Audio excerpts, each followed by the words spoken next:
چنانچہ ایک آدمی نے کسی دوسرے کا مال ناجائز طور پر لے لیا. اس نے کہا جی میں تو قیامت کے دن مطالبہ کروں گا. تو لینے والا کہتا ہے کہ بھلیا بندہ، وہاں تو اتنے لوگ ہوں گے میرا گریبان پکڑنے والے کہ تجھے جگہ ہی نہیں ملنی ہاتھ لگانے کی. اب بتاؤ کتنی غفلت کی بات ہے کہ بجائے اس کے کہ یہ کہے کہ ہاں بھائی میں تیرا حق تجھے واپس کر دوں گا، آگے سے بہانے بازی کر رہا ہے. شیطان اس کو بہانہ سکھا رہا ہے جی وہاں تو اتنے پہلے ہی لوگ ہوں گے میرا گریبان پکڑنے والے، تجھے تو ہاتھ رکھنے کی جگہ ہی نہیں ملنی. تو کیا ہاتھ رکھنے کی جگہ نہ ملی تو اس کو حق نہیں ملے گا؟ آنکھیں بند، اپنی اصلاح اور اپنے آپ کو اچھے بنانے سے بالکل غافل. یہ وہ لوگ ہوتے ہیں کہ جن کو اللہ تعالیٰ ان کے اپنے آپ سے ہی بھلا دیتے ہیں. قرآن مجید میں اللہ تعالیٰ نے ذکر کثیر کے ساتھ فلاح ملنے کا تذکرہ فرمایا. چنانچہ ارشاد فرمایا وَاذْكُرُوا اللَّهَ كَثِيرًا لَعَلَّكُمْ تُفْلِحُونَ، تم اللہ کا ذکر کثرت سے کرو تاکہ تم فلاح پا جانے والے بن جاؤ. اب آخر کوئی تو اس میں تاثیر ہے نا. اللہ تعالیٰ اپنے قرآن میں فرماتے ہیں کہ تم کثرت سے اللہ کا ذکر کرنا لعلکم تفلحون، تاکہ تم فلاح پا جاؤ. تو اللہ تعالیٰ کی یاد سے انسان کو فلاح نصیب ہوتی ہے.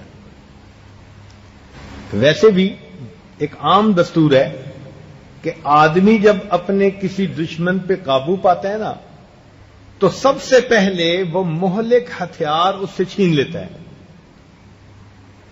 جب یہ فوجی آدمی کسی دشمن کو قابو میں لے تو پہلا کام کیا کرتے ہیں؟ کہتے ہیں ہینڈز اپ. ہینڈز اپ کا کیا مطلب ہوتا ہے؟ ہاتھ کھڑے کر دو. اور ہاتھ کھڑے کرنے کا مطلب یہ ہوتا ہے کہ اب اپنے ہاتھوں سے یہ کوئی چیز ہتھیار میرے خلاف استعمال کر نہیں سکتا. وہ اس لیے کہتے ہیں ہینڈز اپ، اپنے ہاتھ اوپر کر لو. شیطان بھی اسی طرح جب بندے پر قابو پانا چاہتا ہے تو وہ بھی مہلک ہتھیار کو چھینتا ہے. کون سا؟ اللہ کی یاد.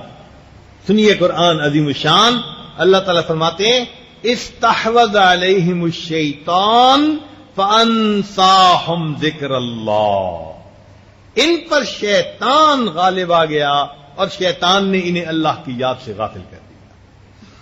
تو جب بھی شیطان غالب آتا ہے تو بندے کے پاس جو مہلک ہتھیار ہوتا ہے اپنے دفاع کے لیے، شیطان اس کو بھی بندے سے چھین لیتا ہے.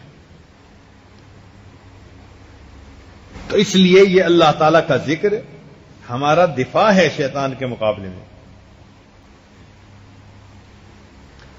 جو بندہ غافل ہوتا ہے اللہ تعالیٰ پھر اس پر شیطان کو مسلط کر دیتے ہیں. وَمَن يَعْشُ عَن ذِكْرِ الرَّحْمَٰنِ نُقَيِّضْ لَهُ شَيْطَانًا فَهُوَ لَهُ قَرِينٌ. شیطان اس کا سنگی اور ساتھی بن جاتا ہے.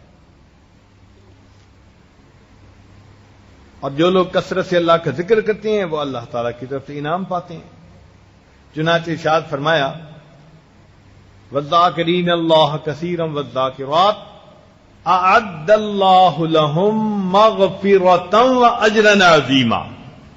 کثرت سے ذکر کرنے والے مرد اور عورتوں کے لیے اللہ نے بہت بڑا اجر اور اپنی مغفرت کو ان کے لیے تیار کر رکھا ہے.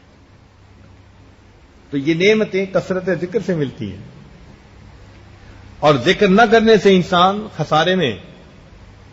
یا ایھا الذین آمنوا لا تلھکم اموالکم ولا اولادکم عن ذکر اللہ وَمَن يَفْعَلْ ذَلِكَ فَأُولَٰئِكَ هُمُ الْخَاسِرُونَ.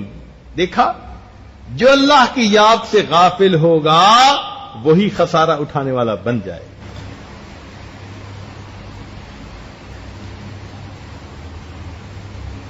اس لیے انسان کو چاہیے کہ اللہ تعالیٰ کا ذکر کثرت کے ساتھ کرے. یہ ذکر ہمارے پاس ہتھیار ہے اور ہمیں شیطان سے بچانے کا ایک بہت بڑا یہ عمل ہے. اس لیے ہمیں چاہیے ہم اللہ تعالیٰ کا ذکر کثرت کے ساتھ کریں.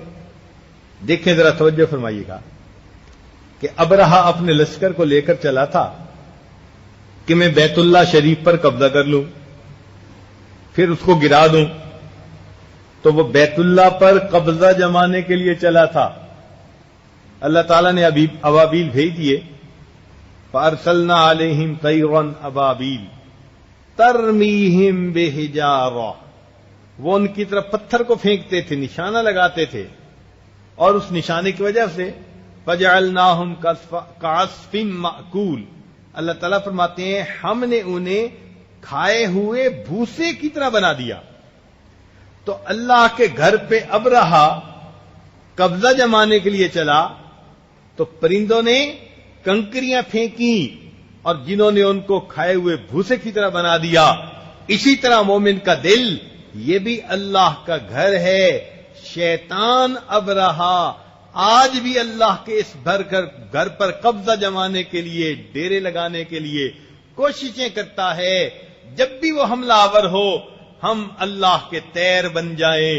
اور فارسلنا علیہم طیرا ابابیل، ہم لا الہ الا اللہ کا ذکر کریں، اللہ کا ذکر کریں.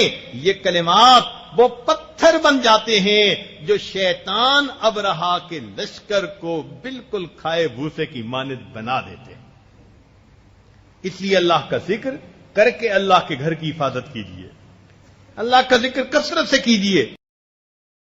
لا الہ الا اللہ، لا الہ الا اللہ، لا الہ الا اللہ، لا الہ الا اللہ، لا الہ الا اللہ،